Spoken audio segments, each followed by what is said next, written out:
네, 여러분 안녕하세요. 번개맨 이상건입니다. 한때 스웨덴의 최고의 수출 상품이다 라는 평을 들었던 게 스웨덴의 팝그룹 아바입니다. 아바 노래 중에 위너 테이크스 잇 올, 뮤지컬 맘마미아에도 나오는 유명한 곡인데요. 이 노래는 사랑을 대상으로 한 겁니다. 승자가 모든 것을 가져가는 거예요. 그렇지만 이것이 비즈니스 영역에서도 승자가 모든 것을 가져가는 영역이 있습니다. 바로 플랫폼 비즈니스입니다.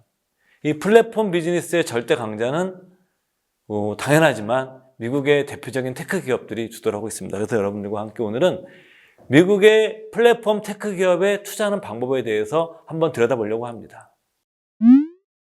예, 인터넷 모바일 시대가 열리면서 플랫폼을 장악한 자가 세계를 지배한다. 비즈니스 세계에서 이런 말들이 많이 나오고 있습니다.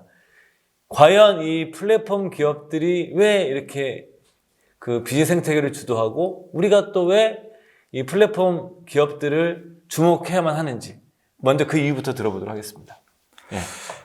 네, 글로벌리 플랫폼을 장악하고 있는 기업들이 굉장히 성장을 많이 하고 있는데요. 예.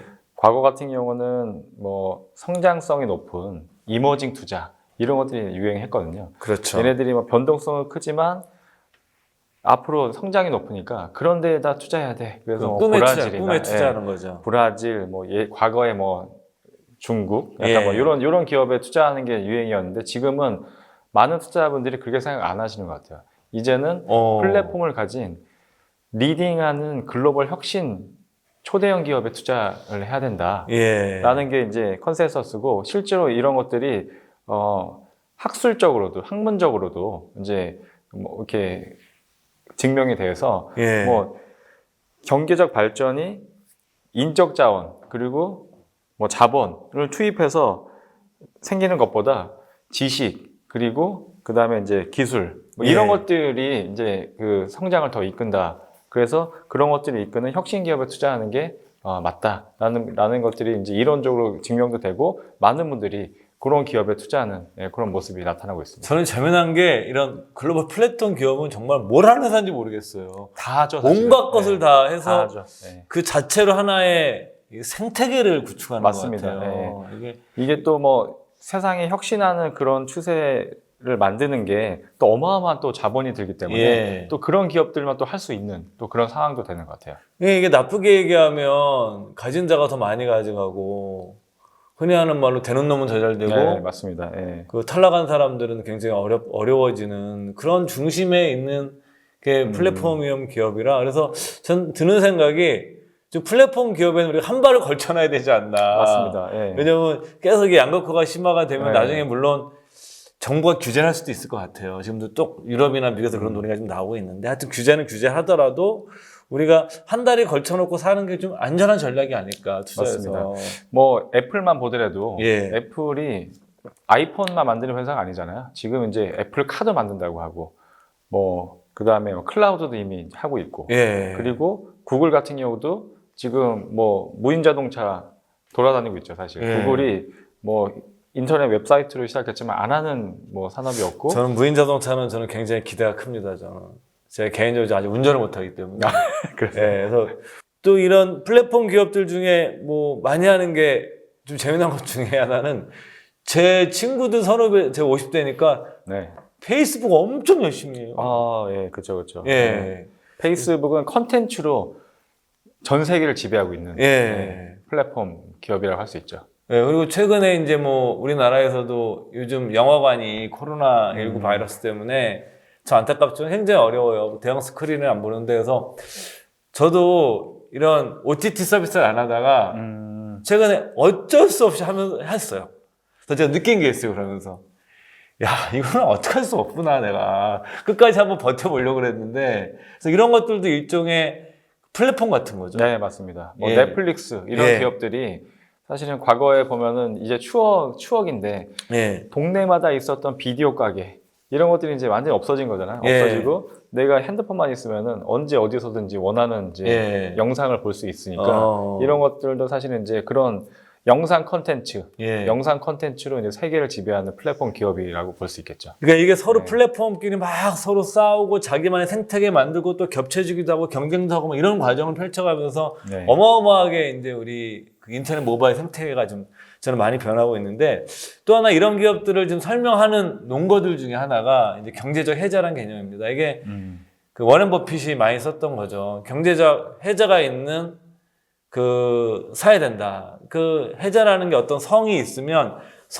그에 적이 침범할 때 못 들어오게 하는 둘러싸고 있는 뭐 물 같은 거 들어가 있으면 그래서 뭐 워렌 버핏 표현하면 거기 악어도 있어야 되고 괴물 같은 게 더 있으면 더 좋은 거죠. 해자가 높은 건데 이 플랫폼 기업들은 전부 다 경제적 해자가 그렇죠. 높다고 예, 봐야 되는 거죠. 보시기에 맞습니다. 어떻습니까?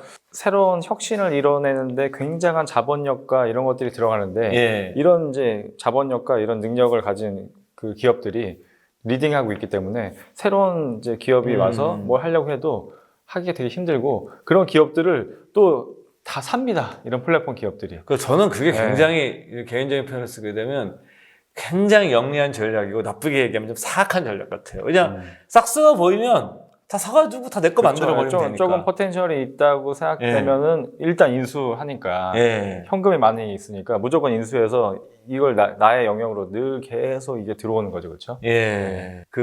이 플랫폼 기업이 기존의 전 기업들과 또 다른 측면 중에 하나가 성장 방정식에 있어서 인수 및 합병, M&A가 그냥 하나의 프로세스로 정립이 되어 있는 것 같아요. 옛날에는 제조업의 시대에는 M&A 같은 걸 하더라도 굉장히 이게 빅 이벤트거든요. 그렇죠. 그리고 뭐 연관되어 있는 산업에만 약간 국한되어 있는 그런 모습이고. 근데 플랫폼 기업은 그냥 기업 사는 게 일상이야. 맞습니다. 예. 예. 그렇게 되면서 지배력이 훨씬 더 이렇게 강고화되는 것 같은데 이게 주로 이런 기업들이 좀 미국에 제일 많이 있는 거죠. 주로 현실적으로. 주로 미국에 있고 그런 미국의 그런 헤게모니가 점점 더 강해지고 있고요. 예. 또 그런 것들이 강해지다 보니까 국내에 있는 많은 투자자분들도 미국에 가서 그런 이제 구글 사시고 플랫폼 기업들을 직접 사는 게 굉장히 많아지고 있고 애플도 사시고. 예. 제가 얼마 전에 기사를 보니까 예. 1분기에 개인들이 우리나라 개인들이 미국에 가서 투자한 금액이 144조.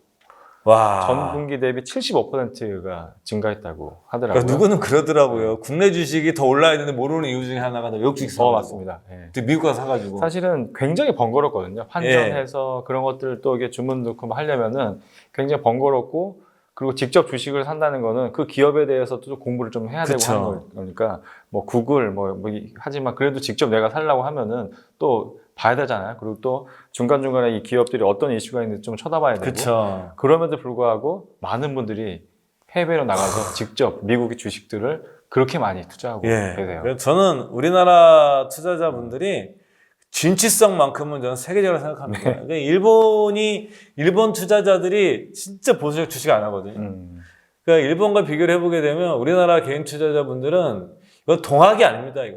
이건 서부 개척 시대에 비교를 해야지 동학보다도 저는 오히려 미국 주식시장을 개척하러 가는 것 같아요. 한국 개인 투자자분들이 같이 공개각도 하고. 그래서 오히려 미국의 뭐 온라인 증권사 이런 데서는 그 온라인 투자 정보를 제공하는 곳은 한국 투자자의 움직임을 기사화하는 걸 몇 개 봤어요. 맞습니다. 우리나라 투자자들이 워낙 또 발빠르게 움직이다 보니까 먼저 다른 투자자들이 어떻게 할지 미리 좀 보는 약간 이제 그런 면도 있기 때문에 뭐 지난 분기 같은 경우는 게임스탑이라고 해서 공매도 때문에 되게 빅 이슈가 있었던 종목들이 있었잖아요. 그런 종목도 많이 매매를 하셨더라고요. 개인 투자자들이. 대단하신 것 같습니다. 저는 그래서 그러면 이제 많은 분들이 가서 뭐 미국의 대표적인 플랫폼 기업들을 뭐 사시는 분들이 수익도 많이 나셨을 것 같고. 근데 앞으로도 이제 플랫폼 기업 투자하시는 분들이 그러니까 저 같은 경우가 이제 그러거든요. 종목 선택을 좀 할 시간이 많지가 않아요. 그리고 또 능력도 안 되고. 그래서 저 같은 경우 그냥 큰 방향성 투자하는 걸 개인적으로 굉장히 선호하는 편인데 그러면은 이런 플랫폼 기업만 미국의 대표적인 플랫폼 기업만 모아놓은 그 투자 방법이라든가 뭐 지수 같은 게 있잖아요. 미국 S&P 500처럼 이런 건 없나요? 뭐 가장 쉽게 접근할 수 있는 방법이 많은 분들이 알고 계신데 나스닥 100. 나스닥 100. 나스닥 시장에 상장되어 있는 뭐 미국의 혁신 기업들 100개에 투자하는 투자이고 이것들은 사실은 뭐 너무나 많은 투자자분들이 국내에서도 연금 계좌를 많이 하고 계시죠. 뭐 미국에 상장되어 있는 거는 QQQ라고 해서 직접 사시는 분들도 계시고 그것도 나스닥 100을 추종하는 이제 ETF인데 국내에도 상장이 여러 회사가 되어 있습니다. 그래서 그런 것들을 또 특히나 이제 연금 계좌로 사게 되면은 세금 뭐 그쵸. 이연 효과도 있기 때문에 그런 것들이 좀 가장 이제 마음 편한 투자라고 할 수 있고 예. 또 일부 근데 나는 투자자- 그냥 예. 더 좁혀서 나스닥 100개가 아니라 나 정말 플랫폼 기업만 핵심적인 맞습니다. 예, 예. 대표 기업만 간판 기업만 내가 사고 싶다. 예. 이러신 분도 있을 것 같은데. 우리나라에도 코스피 200 지수가 있고 예. 그리고 그거에 투자하시는 분들이 있지만 또 한편으로는 탑 10이라고 해서 예. 상위 10개 우량주에만 시가총액 투자하겠다. 상위 종목인 예, 거죠. 그런 이제 투자하시는 분들이 계신데 미국 시장에도 나스닥 100이 있으면은 예. 테크 상위 10개 플랫폼 기업에 집중 투자하는 테크 탑 10이라는 상품이 있습니다.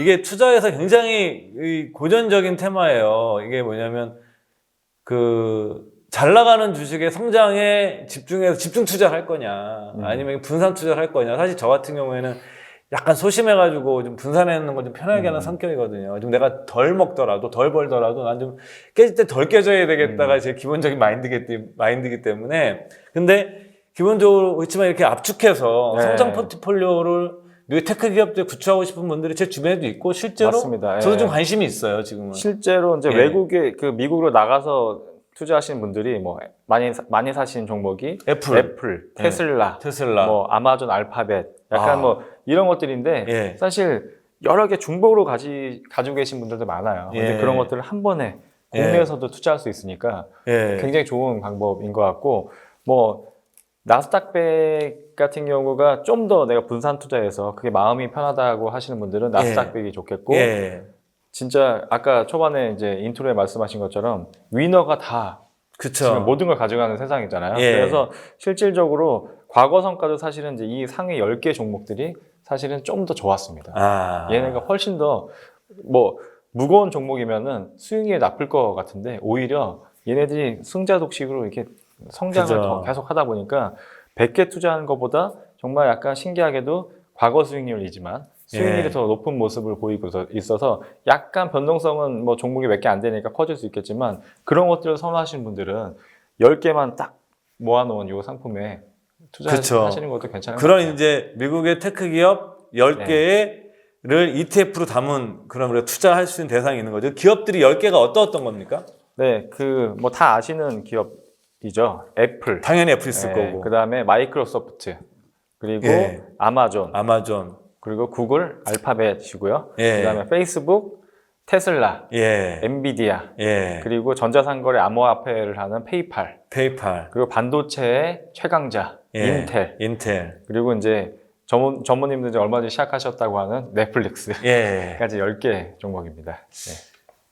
가장 우리가 이름만 들어도 각 분야의 플랫폼 생태계를 지배하고 있는 각 분야의 대표 선수들만 10개니까 한 개만 더 있었으면 제 생각에는 축구팀이 됐을 텐데. 그 나스닥 100 할 때 제가 말씀드렸는데 나스닥 100에 투자하면은 어떤 기업이 혁신을 해서 성장하고 하는지 내가 굳이 찾아다닐 필요 없이 정말 혁신을 잃어버리고 이런 기업들은 빠지고 새롭게 혁신해가지고 성장하는 기업은 들어오기 때문에 지수 투자가 이런 장점이 있다고 말씀을 드렸는데 이 테크 탑10도 마찬가지예요. 사실 이 테크 탑10이 이 10개 있는 게 상당 기간 이제 가겠지만 사실 앞으로 10년 후에 20년 후가 되면 어떻게 바뀔지 모르잖아요. 근데 이 이제 ETF 투자하면은 혁신을 잃어버린 기업들은 빠지고 새롭게 강제로 들어오는 기업들이 새로 들어오니까 내가 개별 기업에 투자하면서 혹시라도 있을 그 개별 기업 리스크 그런 것들도 피하면서 진짜 연금 투자에 최적화된 상품이다.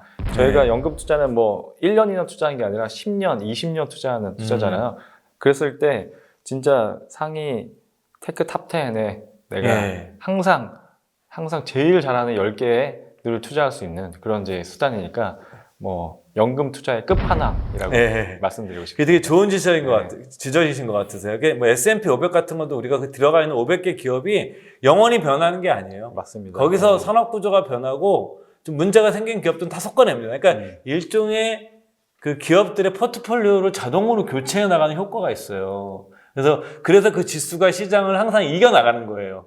만약에 그냥 500기업을 고정시켜 놓게 되면 굉장히 많은 기업이 망해요. 맞습니다. 근데 그걸 중간중간에 다 섞어내고 이렇게 만들어 놓기 때문에 이런 현상이 나타나는 거고, 이 마찬가지로 이제 그 탑10 기업에 투자하는 ETF 같은 경우에도 섞어내는 거죠. 그렇죠. 분기별로 리밸런싱을 하는데요. 그리고 뭐 종목을 이제 분기별로 계속 리뷰해서 계속 이제 편출 여부를 이제 결정하기 때문에 예. 내가 굳이 찾아다니지 않아도 내가 투자한 기업이 어떤 개별 기업 이벤트가 있어가지고 어떤 이슈가 있어가지고 뭐 안 좋아지는지 좋아지는지 굳이 그렇게 투자할 만한 그렇게 시간이나 이제 그게 예. 안 되시는 분들이 마음 편하게 투자할 수 있는 수단이라고 할 수 있을 것 같아요. 사실은 이런 기업에 지금 투자할 때 뭐 제가 그 몇 번 나오실 때 여쭤보지만 어떻게 접근하는 게 좋은지 항상 이게 중요해요. 저는 좋은 투자 대상이 있더라도 좋은 투자 방법을 못 찾아내면 좋은 투자 대상으로 돈을 벌 수 없는 경우가 굉장히 많다고 생각하는 사람이거든요. 그래서 그런 얘기도 막 끝으로 한번 해주시죠. 뭐 여러 번 강조를 드리는데 예. 그 혁신하는 예. 우량 기업에 장기 투자하는 게 가장 좋을 예. 것 같고요. 그래서 ETF 투자의 가장 찰떡궁합이 예. 연금 계좌를 통한 예. ETF 투자여서 ETF를 연금 계좌로 장기 투자하시면 가장 좋을 것 같습니다. 예. 네. 오늘 여러분들과 같이 그 미국의 대표적인 테크 기업 10개 투자하는 방법에 대해서 김남기 상무님을 모시고 좀 여러 가지 얘기를 들어봤고요. 다음에 저희는 또 그 좋은 내용과 건강한 모습으로 찾아뵙도록 하겠습니다. 감사합니다. 예.